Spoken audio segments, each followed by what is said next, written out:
Allez, Sud Radio, c'est bon à savoir. Vous l'avez peut-être observé dans votre jardin ou en vous baladant. Les chenilles processionnaires sont de retour. Et faites attention car elles ne sont pas sans risque pour nos animaux, pour l'homme également. Bonjour Jérôme Delong.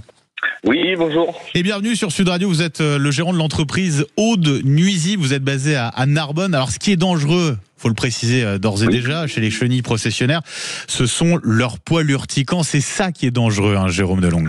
Affirmatif, oui, tout à fait. La dangerosité de la chenille processionnaire, c'est les poils urticants, très urticants, qui peuvent occasionner des allergies et des blessures graves sur les animaux et les humains, quoi. Ouais, concrètement, ça peut aller jusqu'où ces risques-là? Qu'est-ce que ça peut engendrer au plus grave pour l'homme comme pour l'animal? Au plus grave chez les animaux, si c'est un chien ou n'importe quel animal qui ingère une chenille ou qui lèche une chenille, ça peut aller jusqu'à la nécrose, jusqu'à découper une langue, ou jusqu'à la mort, d'un animal.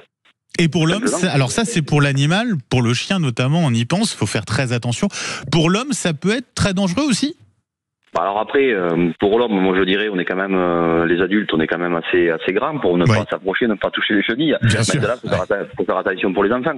Voilà, les enfants en bas âge, c'est pareil, il faut pas qu'ils ingèrent ou faut pas qu'ils touchent avec leurs mains ces chenilles-là, parce que il peut y avoir des dégâts peut-être irréversibles.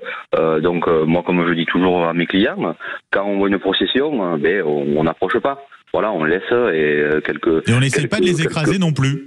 Non, il faut pas. Il faut pas les écraser parce que quand vous les écrasez, à la finalité, elles restent sur le sol, les poils sont là. Donc si un animal, si un chien passe, lèche ça, c'est la même chose que si la chenille était vivante, quoi. Donc il va ingérer ses poils. D'accord. Il y a différents types de chenilles processionnaires. Là, celles dont on parle, qui sont en train de descendre des arbres, c'est celles qui descendent du pin, quoi. C'est ça. C'est la chenille du pin. C'est la chenille du pin. Voilà, chenille du pin. Après, il y a la chenille processionnaire du chêne. Moi, personnellement, je n'ai jamais fait. Ici, sur le littoral, tout ça, on n'en a pas. Donc, je pense que celle du pin va être aussi problématique que celle du chêne va être aussi problématique que celle du pin. Mais bon, chez nous, tout ce qui est méditerranéen, c'est la chenille processionnaire du pin qui en ce moment encore continue à descendre. Mais on arrive sur le bout. Voilà, on arrive sur la fin d'ici une bonne quinzaine de jours, il y aura plus de chenilles qui va descendre parce que comme il a pas fait trop froid cet hiver. Oui, ça joue aussi. Elles reviennent tous les ans. Est-ce qu'elles sont plus nombreuses aujourd'hui qu'avant?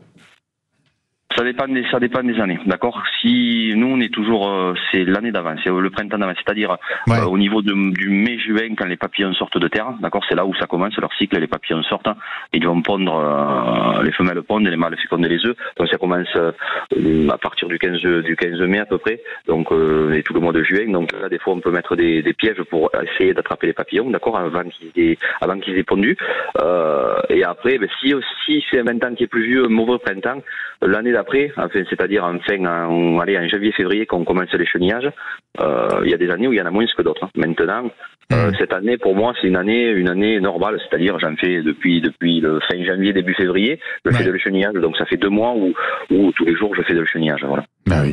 Merci beaucoup Jérôme Delong d'avoir été avec nous ce matin sur Sud Radio. Je rappelle, vous êtes gérant de l'entreprise Aude Nuisible du côté de Narbonne. Merci à vous et passez une très belle journée.